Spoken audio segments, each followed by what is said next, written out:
So I'm going to be going over the coroner report, the autopsy results. And I cropped this one so that I didn't cut anything out, but so that it was easily read. I know it's really small. There's no way to show it without eventually cutting off some of the text. And if I did that for each page, then it would probably be like 100 pages. Yeah, probably about 100. That might be a slight exaggeration because it's 18 pages altogether.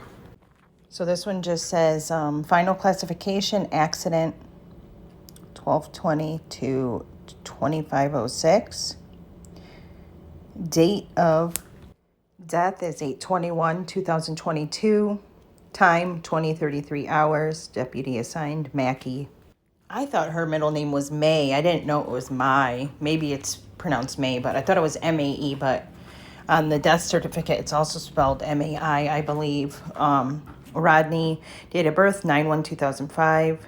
Gosh, that's right after I graduated high school. Age 16, female, white, 5'5", 103 pounds. Blonde hair, hazel eyes, never married. I blotted out their address, not trying to dox them. Detective Strachan, during the autopsy, remains identified by, or how identified Detective Strachan during the autopsy. Name, Lindsay Neiman. Prosser Creek Reservoir, place of death, Truckee, Nevada, California. Death reported by private dive company. Removed to coroner, yes. Type of medical examination, autopsy. Cause, drowning. So again, this is just general information, her address, her name, date of birth, age, sex, race, ethnicity, height, skin, fair, build, small, I guess. There's an S. Wonder why for juvenile it has N for no. Or are juveniles younger than 16 or something? Business, no. Or maybe they have a juvenile. Non-disclosure, no. But juvenile, that part confuses me. Nevada County Sheriff's Office, the case number reported by Deputy J. Mackey, 8/21/2022, 1858, time of arrival on scene, Prosser Creek Reservoir, GPS coordinates. Date reported 8/6/2022, 1007 hours, SAR. Request reported to PCSO. Date of death 8/21/2022. I know there's a lot of questions about why the date she was found. Usually an autopsy can determine the date the person died. So that's strange to me. In my experience, the only time I've seen them have like a really hard time identifying a time of death for someone is if the person respectfully is just bones. And they have time of death 2033, which is 8:33 p.m. So that's interesting. Time death pronounced 2033 on 8/21. Deputy Jason Mackey. It says place of death. And I mean, I'm only doing this for research and stuff. I am entirely acknowledging that this family lost their daughter. I mean, no disrespect by it. I almost didn't make this video because I feel wrong even really talking about it. But as I went to school for pharmacy and like we had to do organic chemistry and different biology classes, and I just like furthering my knowledge. And this is the first time I've gotten a direct autopsy report other than things I've found online and read them. So that's my intention. I'm not monetized right now, so I'm not making money off of it. It's just strictly to broaden my knowledge. Place of death located in 2013 Honda CRV, Cal plate 8YUR127. The vehicle was near GPS coordinates. You can see them. Organ tissue donor, unknown. Contagious disease, unknown. Medical information, unknown. Cause of death, pending investigation. Smoker, yes. Alcohol use, yes. Remains identified by pending forensic pathologist report, even though it said above who they were identified by. Marked scars, tattoos, none observed. That's strange, but that could be because of decomp.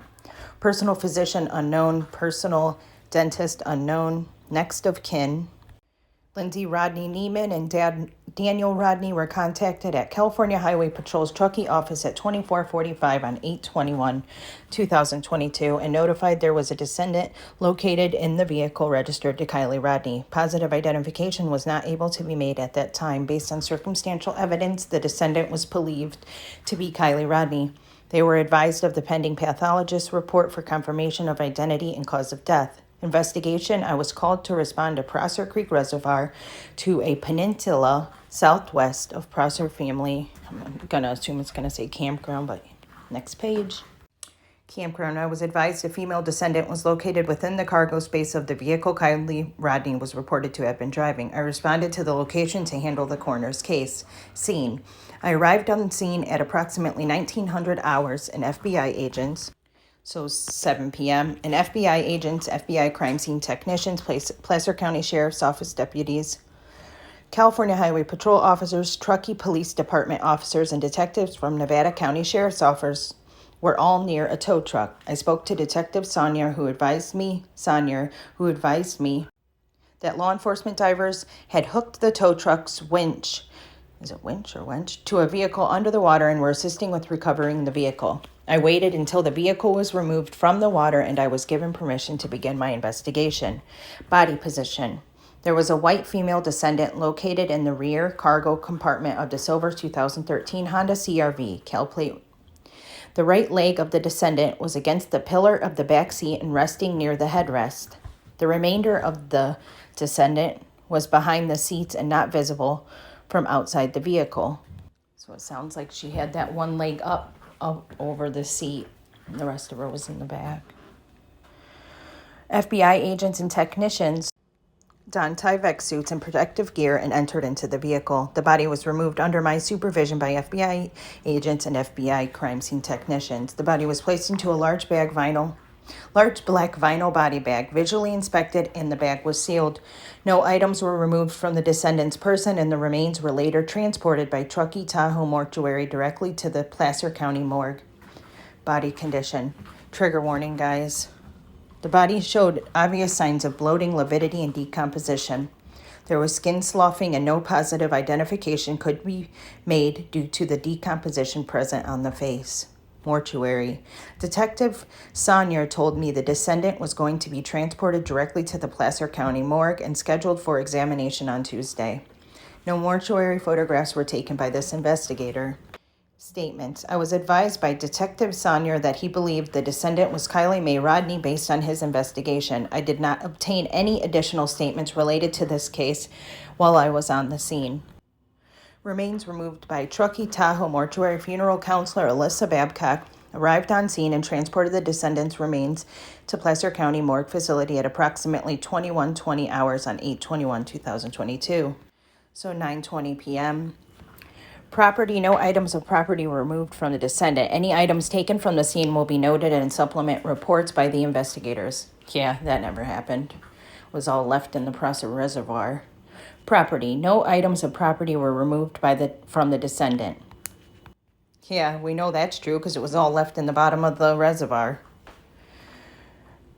Any items taken from the scene will be noted in supplemental reports by the investigators. Vehicle. I was told the silver 2013 Honda CRV was going to be towed by the FBI and taken to their facility in Sacramento for additional processing.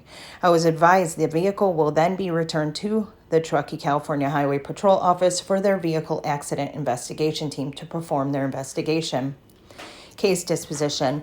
This case is pending the forensic pathologist findings for identification and cause of death. Forward to Chief Coroner Sergeant Klinkenbeard. End of report. Attachments. For photographs of the scene and the descendant, refer to Detective Sonier's supplemental report. No. So this is a supplemental report. Deputy Damian Norden, August 23rd, 2022, 10:17 hours, Donner Pass Road, Unit TK2, Watch Guard not applicable, narrative. On August 23rd, 2022, at approximately 10:20 hours, So at 10:20 a.m., I received a phone call from Captain Sam Brown. Captain Brown told me the descendant in case 122-02506 had been positively identified as Kiely Rodni. After I spoke to Captain Brown, I called the descendants' parents, Daniel Rodni and Lindsay Rodni Neiman. I offered to meet with Daniel and Lindsay, and they both told me to update them on the phone. I told Daniel and Lindsay the descendant had been positively identified as Kiely Rodni, and attachments none, disposition attached to and route with main report. Another report, Detective Josephine Strachan, date 8/23, approximately 8:30 hours. So 8:30 a.m., Placer County Morgue, Roseville, California. Information on the above date and time, I attended the autopsy for DEC Kiely Rodni at the Placer County Morgue in Roseville. At the completion of the autopsy, I collected the following items of jewelry removed from the descendant: SK1 jewelry, miscellaneous jewelry, SK2 jewelry, bracelets from right wrist, SK3 jewelry, necklaces, SK4 jewelry, rings. The items were transported to the Sheriff's Property Unit and booked. End of supplement. Nevada County Sheriff's Office, reported by Jason Klinkenbeard. Date October 12, 2022. Time 9:30 hours. Coroner Division, so 9:30 a.m. Supplemental investigation. This report was forwarded to the Coroner Division by Deputy Mackey with the Patrol Division. On August 23, 2022, Placer County forensic pathologist Dr. Gregory Reber, MD, performed an autopsy on the remains of Kiely Mae Rodni. Positive identification of the descendant had been made by Detective Josephine Strachan during the autopsy. Detective Strachan, was present during the autopsy and documented her observations and the method of identification in a supplemental report to the original missing persons report, NCSO case, supplemental report number 14. I have recently reviewed the pathologist's final report of autopsy, which listed the cause of death in the case as drowning. There were no other significant contributing conditions listed. I conferred with Detective Saunier, and he told me there was no indication of foul play regarding the criminal investigation into the death of Kiely. The manner of death in this case has been determined to be accidental. Case disposition, closed accident, attachments, coroner cover. So this form is the toxicology report, and the positive findings were ethanol, nicotine, caffeine, cotinine, delta-9 carboxy THC. And it looks like they used her liver tissue to do each testing.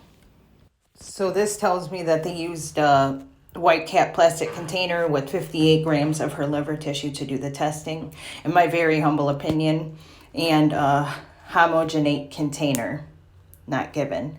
And I looked up what a homogeneous container is, and it's a container that contains something that is only of one type. So it can't contain a bunch of other contents, which would just be liver tissue, in my opinion. So now we're going to get into what she was positive for. Ethanol, 88. The report limit is 80, which means it has to be over 80 for it to come up positive. So she was only 8. So it's milligram to every 100 gram. So she was just barely over the report limit. Nicotine, presumptive positive, 250 report limit. This test is an unconfirmed screen. Confirmation by a more definitive technique such as GC/MC is recommended, which they won't do. Caffeine, report limit, 0.40. Cotinine is 50, report limit. Presumptive positive, so they don't have the results for either of those. Delta-9 was positive. Then they have ethanol again, confirmed, report limit 40. Other than the above findings, examination of the specimens submitted did not reveal any positive findings of toxicological significance by procedures outlined in the accompanying analysis summary. Reference comments. Delta-9 carboxy, THC, an active metabolite. Delta-9 is the principal psychoactive ingredient of marijuana or hashish. Delta-9 carboxy is the inactive metabolite of THC. Ethanol, ethyl alcohol, liver tissue. Ethyl alcohol, ethanol drinking alcohol, is a central nervous system depressant and can cause effects such as impaired judgment, reduced alertness, and impaired muscular coordination. Ethanol can also be a product of decomposition or degradation of biological samples. So that's interesting, because we know, if you, as you research true crime, you'll learn that ethanol is present in the body as it gets higher as it decomposes, or as the person does. And it said she was just over the report limit. So the report limit was 80 for ethanol, and she was at 88. I'd love to know if a forensic pathologist believes that that lines up with her being in there for 2 weeks. And about them having the death date as 8/21. The day she was found. Sample comments: tissue specimen required homogenization, and NMS labs generated homogenized tissue sample. Homogenized, which is a one content or one, it's just one sample. So just the liver samples were used, it sounds like. And homogenized is just the containers that contain only that. Due to the nature of the specimen, some analytes may not be detected by GCMS qualitative analysis unless alternative arrangements are made by you. The remainder of the submitted specimens will be discarded 1 year from the date of this report, and generated data will be discarded 5 years from the date that analyses were performed. Brianna L. Peterson, forensic toxicologist. Analysis, summary, and reporting limits. All of the following tests were performed for this case. For each test, the compounds listed were included in the scope. The reporting limit listed for each compound represents the lowest concentration of the compound that will be reported as being positive. If the compound is listed as non-detective, it is not present above the reporting limit. That was explained way better than I did. Please refer to the positive findings section of the report for those compounds that were identified as being present. Test cannabinoids confirmation, qualitative tissue, liver tissue. Next page. Analysis by high performance liquid chromatography, tandem mass spectrometry, LC-MS-MS4. Analyte 11-hydroxy delta 9 THC. Report limit 4.0. Delta 9 carboxy THC 20 nanograms per gram. Analyte delta 9 THC, not applicable, not reported. Delta 9 THC canceled due to sample matrix problem. Test cocaine and metabolites confirmation, tissue, liver. Analysis by gas chromatography / mass spectrometry. Benzoylecgonine, report limit 200 nanograms. Cocaethylene, 160 nanograms, and then cocaine. All three of these are analytes. I don't know if that's different. I think it's metabolites that show up once cocaine is in the blood with ethanol. So that makes me think, did she have cocaine in her system? And maybe the report limit wasn't. I don't really understand this very much. Please don't go, anybody listening to this, don't go and assume that she did, because the positive findings, cocaine was not reported. I think that this is just reporting the report limits, what those drugs that she was tested for, what you have to have in your system for them to report positive, and she did not. Acetone and ethanol are both present in decomposition. Salicylates. Salicylate is a salt or ester of salicylic acid. And the next page. Benzodiazepine, Xanax, Valium, etc. Buprenorphine metabolite, cannabinoids, all of which she came up negative for. Cocaine metabolites, opiates, oxycodone, and oxymorphone. Oxymorphone is hydroxydihydromorphinone. So I think a fentanyl test would definitely have to be for fentanyl specifically. I Googled it and I don't know how accurate it is, but it said it's only $1 in California for the FTC. That's probably what the government would be charged. I don't know if through insurance, but I just thought that was interesting. Analysis by gas chromatography and mass spectrometry for the following is a general list of analyte classes included in the gas chromatographic screen. The detection of any specific analyte is concentration dependent. Note, not all analytes included in each specified class are included. Some specific analytes outside of these classes are also included. For a detailed list of analytes, of all analytes, and reporting limits included in the screen, please contact NMS Labs. Amphetamines, analgesics, opioid or non-opioid, anorectics, antiarrhythmics, anticholinergics, anticonvulsants, antidepressants, antihistamines, antiparkinsonians, antipsychotics, antitussives, antivirals, cardiovascular agents, non-digitalis, muscle relaxants and stimulants, amphetamine-like, and others. And it shows, I think it shows the others. Analysis by headspace gas chromatography, GC4. Acetone and ethanol, isopropanol and methanol, and report limits.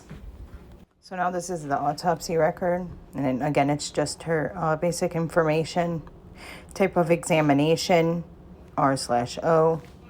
And then this says, the undersigning, having made an examination, find the cause of death to be drowning. And then it says specimens taken, toxicology, stock issue, liver. Okay, Office of the Sheriff Coroner, Nevada County, Shanann Moon, Kiely, May Rodni.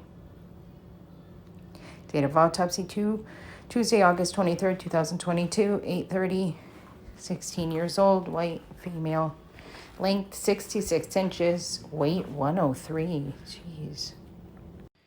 That's 5'6", so the flyer wasn't that far off by saying 5'7". Identification, a coroner's ID tag attached to the zipper pull of the body bag containing the descendant confirms the case number. Clothing, the upper body is covered by a spaghetti strap black French cut bodysuit. A pair of black briefs are on the lower body as well. The lower body is also covered by green twill pants with a black belt through the belt loops bearing multiple rivets. The belt appears buckled. A gray-green sneaker is on the right foot along with a multicolored ankle-length sock. A matching sneaker accompanies the body within the body bag. A matching left sock is inside the loose left sneaker.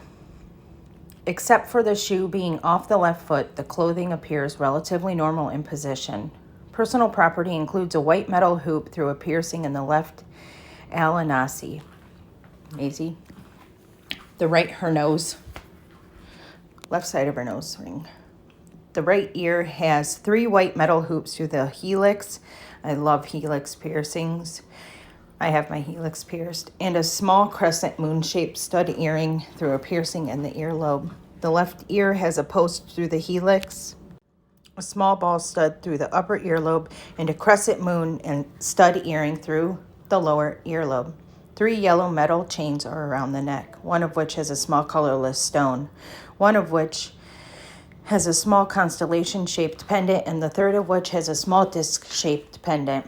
An open discolored yellow metal ring is on the left middle finger, and a heavy darkened yellow metal ring is on the right middle finger.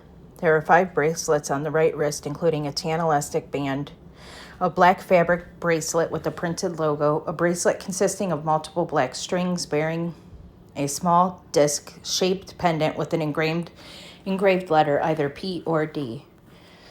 The 4th bracelet is a light-colored beaded bracelet, and the 5th is a blue-green elastic band engraved with the lettering Bianchi and Lifetime C Otter Classic. A discolored string anklet is around the right ankle.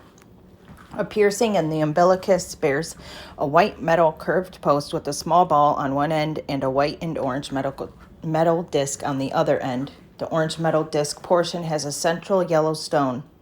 Engraving around the stone on the orange metal part of the jewelry reads Winchester 38 Special, or Winchester.38 SPL.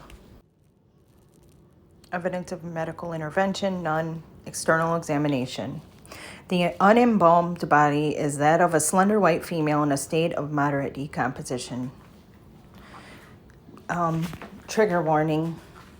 There is generalized sloughing of epidermis, which means skin, except for portions of plantar skin, which readily separate from the bottoms of the feet and bear multiple toenails. Plantar skin is the sole of the foot skin.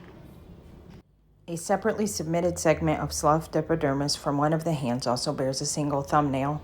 There is mild bloating of the body and generalized discoloration of the exposed dermis, ranging from pale gray-green to dark maroon. There is no remaining rigor mortis and no lividity pattern is discernible. So she was past rigor and lividity. A strong odor of decomposition surrounds the remains. No post-mortem insect activity is present. The subject is normocephalic, which means the head was normal size. There is no apparent external head trauma. The scalp hair is almost completely sloughed due to decomposition and consists of wavy blonde hair up to about 22 inches in maximum length. The facial features are distorted by decomposition and postmortem positioning. The eyes, so she was face down, in my opinion. The eyes are discolored from decomposition, although there is definition between the corneas and the conjunctivae. The anterior chambers of the eyes are discolored from decomposition, and original color of the irises and definition of the pupils is obscured. The conjunctivae vary from pale maroon to pale green. The soft tissues of the nose appear normally developed but distorted from decomposition. Both nares are patent. The nares are the nostrils. There is no palpable nasal fracture. Other midfacial bones are also palpably intact. The ears are softened from decomposition but appear symmetrical. A small amount of fluid is present at the right external auditory meatus, which is in the ear, apparently from decomposition. There is no apparent discharge from the left ear. The teeth are natural and in good condition. There is discoloration of the crowns of the teeth, which have a pale pink stain from decomposition. The oral mucous membrane showed deterioration from decomposition with partial sloughing. Sloughing means that it's coming off.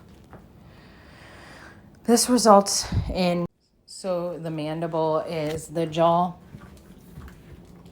areas, and the maxilla is the areas on the sides of the nose and where your cupid's bow above your lip.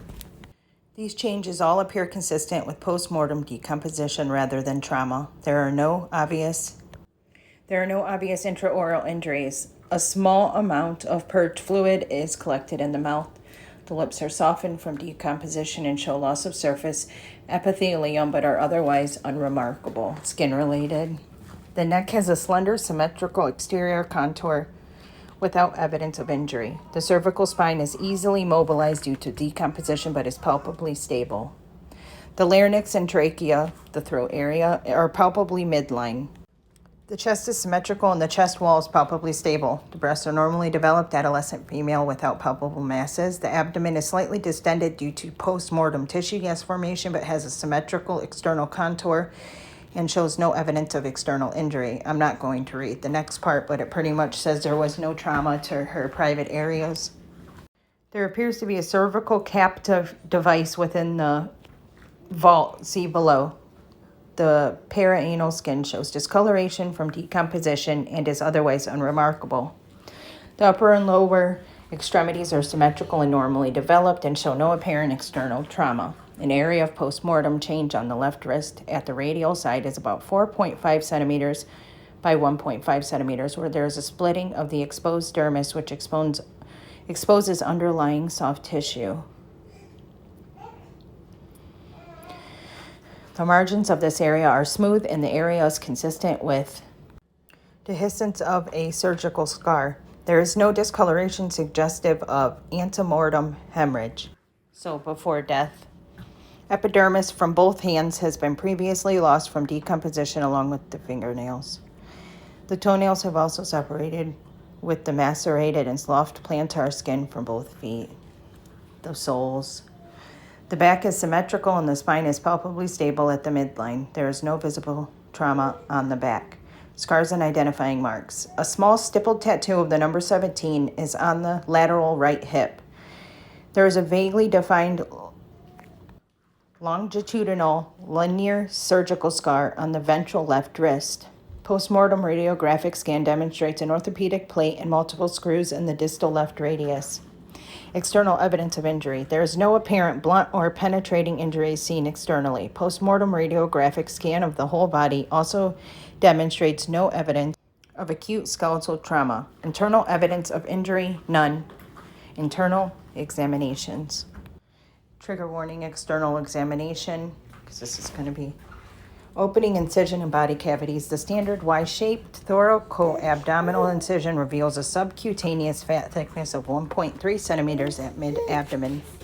The pleural, pericardial, and peritoneal surfaces are smooth. No excess fluids or blood is found in the body cavity.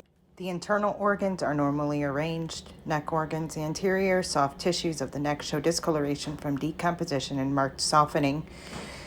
There are no apparent strap muscle hemorrhages. The hyoid bone and laryngeal cartilages show no fractures. The cervical spine is grossly intact. Cardiovascular system, the heart weighs 90 grams and appears normally formed. The epicardial surface is smooth and with normal fat distribution. The myocardium is softened, moderately decomposed and light red-brown. There are no obvious myocardial lesions. The ventricular walls appear relatively normal in thickness, and the cardiac chamber is normal in size, considering the state of preservation. The endocardial surfaces and valves show light staining from decomposition and otherwise unremarkable. The coronary ostia are patent. The coronary arteries appear patent and normal in distribution. Dominance is uncertain. The aorta is patent, follows a normal course, and shows light orange discoloration from decomposition. Respiratory system. The right lung weighs 100 grams and the left lung weighs 110 grams, which a lot of people said that's weird, but it's apparently pretty normal. And I also saw somebody explain that the left lung often weighs a little less than or more than the right lung because it has different placement from being behind the heart chamber or just underneath it. The pleural surfaces are smooth and the lungs are light maroon to gray tan. No anthracotic markings are seen. The lung parenchymal is moderately decomposed, soft and maroon in color. There are no apparent focal parenchymal lesions. Prominent tissue gas formation distorts the parenchymal architecture of both lungs. The larynx, trachea, and bronchi are patent and normally formed. Airway mucosal surfaces are smooth, light gray tan. There is no apparent airway obstruction. The pulmonary arteries appear normally developed and patent throughout. And I looked up, they keep saying patent, it means open. Gastrointestinal system. The esophagus and stomach are patent, continuous, and normally developed. The mucosal surfaces are softened, pale purple tan to yellow tan with a decomposed appearance. No focal lesions are evident. The stomach contains a trace amount of particle food material consistent with small fragments of peas or beans. The duodenum, small intestine, appendix, and colon show discoloration, softening, and focal gas bloating from decomposition and are otherwise unremarkable.